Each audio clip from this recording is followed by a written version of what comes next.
Let Century Management Solutions get you to your next medical appointment. They specialize in non-emergency medical transportation, connecting patients to care, safety, reliability, and on time. Their advanced technology platform seamlessly coordinates patients, healthcare providers, insurers, and transportation partners all in one powerful network. With over 200 trusted transportation providers, they deliver scalable solutions backed by real-time tracking and complete transparency. Go to SENTRYMS.com. Sunday morning. With us today is Jay Jackson, Chairman and Chief Executive Officer of the Abacus Global Group, New York Stock Exchange company with the symbol of ABS. He's a good friend, and I heard him speak the other day, and I said, you have to come on the WABC and talk about it.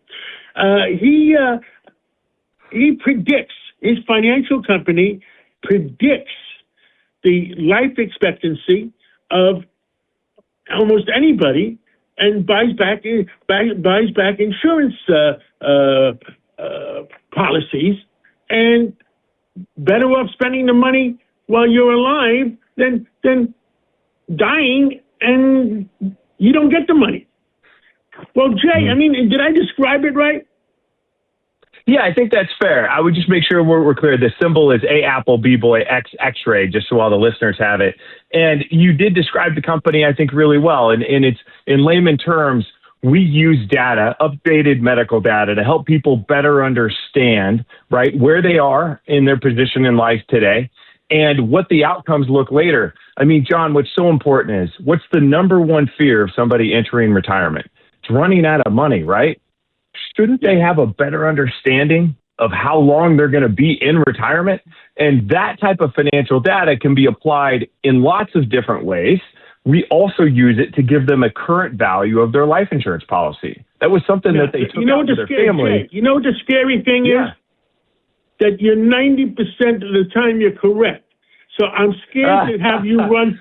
I'm scared to have you run a dossier on me. Well, you know what's interesting, though, is that wouldn't you rather have me be greater than 90% correct than not correct at all and putting out false data? But what you touch on is super important. A lot of people might say, I'm afraid of knowing what that data is because I don't want to impact the way I look at life. My point is very much the opposite. This should help you look at a more positive way in life. Listen, John, we're not going to be here forever, right? Dick Van Dyke was the first centurion ever over 6 foot tall. Think about that. There's never been anybody over 6'4", age 95. When we start to think about our planning, we need to have a better and clearer understanding of what that means. Now, I heard some statistics. You were on with my friend Greg Kelly a couple of weeks ago, and I heard some statistics. Right. I said, holy cow. The old Phil Rizzuto, holy cow. Give us some statistics that you told Greg. Yeah, some of the things that we were focused on was just getting a better understanding of how we think about our finances in retirement. Because ultimately what happens is 9 times out of 10, what people do is they're so concerned of running out of money, they don't spend enough to take care of themselves. And ultimately where that leads them is a place that we forget about mental health. Mental health can be a crisis in a lot of areas, but here's something people don't understand. The population segment with the highest suicide rate by age, you know what that is?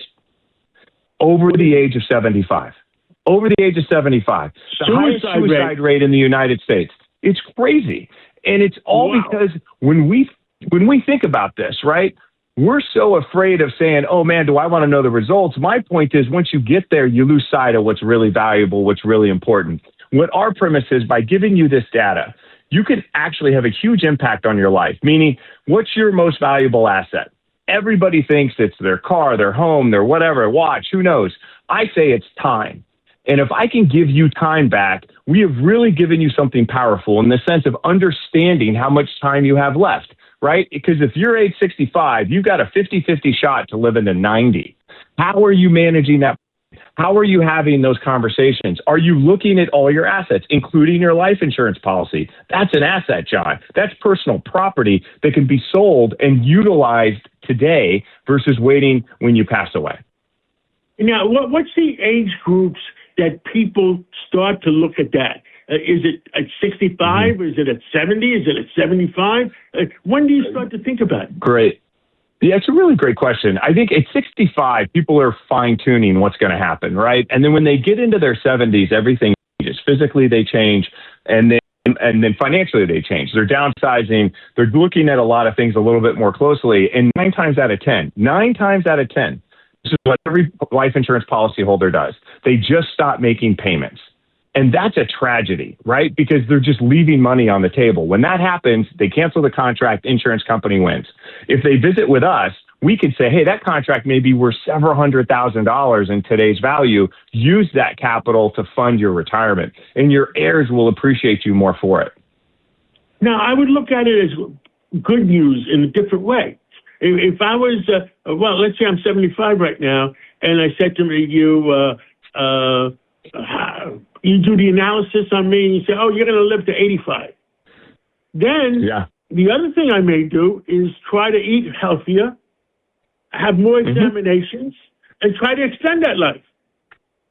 That's exactly right. We give you that data, and we have all the data to support this. As, by the way, John, I would come to you and say, one of the biggest impacts that you can make to your lifespan and your health span, for that matter, is exercise, right? Go for a walk and put some weights in your hands. Understand that using weights is super, super important. So eating healthy, making some of those changes. Like, there's a couple things that really change people in life.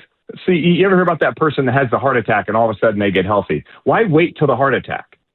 Right? My question and what Greg and I spoke about, and what John, what you and I want to focus about, I'm trying to flip people's mindset to say, listen, if you're in your 50s, 60s, 70s, you've got to answer this question every single day. Look in the mirror and ask, what would my 80-year-old self say to me right now? We all want to go back in time, right? But it would be like, you know what? Eat less steak. Eat less steak and have more fish, I guess. Maybe, but I would say steak's okay, right? If you're getting protein, I think it would probably say things like, have some weights, man. I don't want to sit in a wheelchair right now. Yeah. I want to be as mobile as I can. I want to be active. I want to be engaged. We've got this silver tsunami of baby boomers who are starting to adopt this. And what Abacus is doing that's so different, we're building customized solutions for them based on their lifespan and how they can impact it by making these improvements. Jay Jackson, thank you so much for coming on this Sunday morning, and thank you for the tips. And I think it can be helpful in many, many ways. And let's catch up again real soon. Look forward to it. Thank you, John. The Marine Toys for Tots foster care program is bringing hope to children who need it most. Every 2 minutes, a child enters foster care, often with only a small bag of belongings. More than 400,000 children face trauma and uncertainty, many before age 8. This May, during Foster Care Awareness Month, Toys for Tots is creating Room for Joy. In 2025, nearly 375,000 children received comfort through toys, books, and essentials, reminding them they are not alone. Donate now and change a child's life.